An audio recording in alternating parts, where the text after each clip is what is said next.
উচ্চ মাধ্যমিক 2024 ইতিহাস বিষয়ে 8 মার্কের বড় প্রশ্নের লাস্ট মিনিট সাজেশন নিয়ে আজকের আমাদের এই বিশেষ ভিডিও। পরীক্ষাতে 40 নম্বর থাকবে বড় প্রশ্ন, 5টি 8 মার্কের প্রশ্নের উত্তর লিখতে হবে। প্রশ্ন সংখ্যা থাকবে প্রায় 9টি অথবা 10টি। পরীক্ষাতে আসা ওই 9 অথবা 10টি প্রশ্নের মধ্যে তোমাদেরকে 5টি 8 মার্কের প্রশ্নের উত্তর লিখতে হবে। সো আজকের এই ভিডিওতে আমরা তোমাদেরকে মাত্র কয়েকটি করে প্রশ্ন বলে দেব, যে প্রশ্নগুলি 2024 সালের উচ্চ মাধ্যমিক পরীক্ষাতে আসার সম্ভাবনা খুব বেশি রয়েছে। দেখো, উচ্চ মাধ্যমিক ইতিহাস বিষয়ে 8টি অধ্যায় রয়েছে। প্রথম 4টি অধ্যায় মিলিয়ে যে প্রশ্নগুলি আসবে, 4টি অথবা 5টি প্রশ্ন, সেটা ক বিভাগে থাকবে। এবং পঞ্চম থেকে অষ্টম অধ্যায় থেকে আসবে প্রায় 4 থেকে 5টি বড় প্রশ্ন, যেটা বিভাগ খতে থাকবে। দুটি বিভাগ মিলিয়ে তোমাদেরকে 5টি প্রশ্নের উত্তর লিখতে হবে। দুটি বিভাগ থেকে দুটি করে প্রশ্ন তোমাদেরকে অবশ্যই উত্তর করতে হবে, এবং যে একটি প্রশ্ন বাদ থাকবে সেটা যে কোনো একটি বিভাগ থেকে তোমরা লিখতে পারবে। অর্থাৎ একটি বিভাগ থেকে 3টি প্রশ্নের উত্তর লিখতে হবে এবং একটি বিভাগ থেকে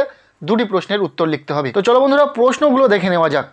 ক বিভাগে প্রায় 4 থেকে 5টি প্রশ্ন থাকবে। আমরা তোমাদেরকে মাত্র 7টি প্রশ্ন সাজেস্ট করব, যে প্রশ্নগুলো অত্যাধিক গুরুত্বপূর্ণ সেগুলি। প্রথম প্রশ্ন, জাদুঘর কাকে বলে? অতীত পুনর্গঠনে জাদুঘরের ভূমিকা আলোচনা করো। ভীষণই গুরুত্বপূর্ণ প্রশ্ন। এরপর দ্বিতীয় প্রশ্ন, উপনিবেশবাদ ও সাম্রাজ্যবাদ বিষয়ে হবসন লেনিন তত্ত্ব আলোচনা করো। পরপর এই দুটি প্রশ্ন কিন্তু অত্যাধিক গুরুত্ব সহকারে পড়ে রাখবে। এরপর 3 নম্বর যে প্রশ্নটি রয়েছে, ভারতের রেলপথ প্রবর্তনের উদ্দেশ্য ও প্রভাব আলোচনা করো। অত্যাধিক গুরুত্ব সহকারে প্রশ্নটি পড়বে। পরের প্রশ্ন, ক্যান্টন বাণিজ্যের প্রধান বৈশিষ্ট্যগুলি কী ছিল? এই বাণিজ্যের অবসান কেন ঘটে বা অবসানের কারণ লেখো। প্রত্যেকটি প্রশ্ন কিন্তু ভীষণই গুরুত্বপূর্ণ। নেক্সট, চীনের 4th মে আন্দোলনের কারণগুলি বিশ্লেষণ করো। এই আন্দোলনের প্রভাব আলোচনা করো। অত্যাধিক গুরুত্ব সহকারে পড়বে। পরের যে প্রশ্নটি রয়েছে, ভারতের অবশিল্পায়নের কারণগুলি কী ছিল? ভারতীয় অর্থনীতির ওপর এর প্রভাব আলোচনা করো। এরপরে সর্বশেষ যে প্রশ্নটি রয়েছে, একজন সমাজ সংস্কারক হিসাবে ঈশ্বরচন্দ্র বিদ্যাসাগরের অবদান সম্পর্কে যা জানো লেখো।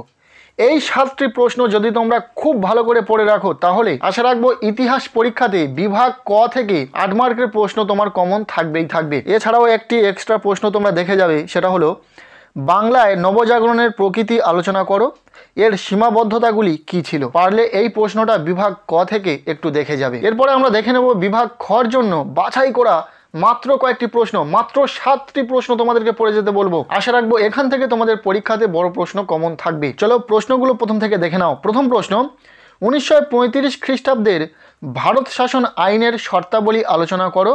এই আইনের গুরুত্ব কী ছিল? ভীষণই গুরুত্ব সহকারে প্রশ্নটি পড়বে। এরপর দ্বিতীয় প্রশ্ন, 1942 খ্রিস্টাব্দের ভারত ছাড়ো আন্দোলন সম্পর্কে একটি নিবন্ধ লেখো। এর সাথে প্রশ্ন, এই আন্দোলনে মহিলাদের অংশগ্রহণ সম্পর্কে আলোচনা করো। পরপর এই দুটি প্রশ্ন কিন্তু তোমরা অত্যাধিক গুরুত্ব সহকারে পড়ে রাখবে। এর পরের যে গুরুত্বপূর্ণ প্রশ্নটি রয়েছে, সার্কের উদ্ভবের প্রেক্ষাপট আলোচনা করো। এর উদ্দেশ্য কি ছিল? অত্যন্ত গুরুত্ব সহকারে এই প্রশ্নটি কিন্তু দেখে যাবে। পরের প্রশ্ন, স্বাধীনতার পরবর্তীকালে ভারতের প্রথম 3টি পঞ্চবার্ষিকী পরিকল্পনার লক্ষ্য ও গুরুত্ব আলোচনা করো। 2024 সালের উচ্চ মাধ্যমিক ইতিহাস পরীক্ষার জন্য কিন্তু এই প্রশ্নটা ভীষণই গুরুত্বপূর্ণ। বিভিন্ন টেস্ট পেপারে বিভিন্ন পেজে কিন্তু এই প্রশ্নটা বারবার এসেছে, তাই খুব যত্ন সহকারে কিন্তু এই প্রশ্নটা দেখে যাবে।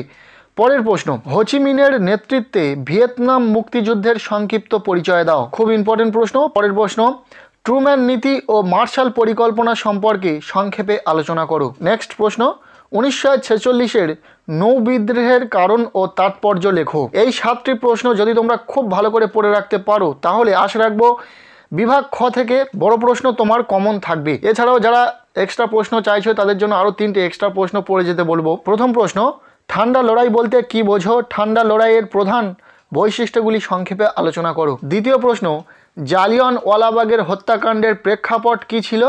এই ঘটনার গুরুত্ব আলোচনা করো। এর পরের প্রশ্ন, কিউবার ক্ষেপণাস্ত্র সম্পর্কে সংক্ষিপ্ত পরিচয় দাও। পারলে এই 3টি প্রশ্ন তোমরা কিন্তু এক্সট্রা দেখে যেতে পারো। সো আজকের এই ভিডিওতে 8 মার্কের বড় প্রশ্নের লাস্ট মিনিট সাজেশন শেয়ার করলাম। কেমন লাগলো ভিডিওটি অবশ্যই কমেন্টের মাধ্যমে জানাবে। ভিডিওটি ভালো লেগে থাকলে লাইক করবে। আমাদের এই চ্যানেলে নতুন হয়ে থাকলে অবশ্যই চ্যানেলটিকে সাবস্ক্রাইব করে রাখবে, এবং পারলে এই ভিডিওটি বন্ধুদের সাথে প্রচুর শেয়ার করে দেবে।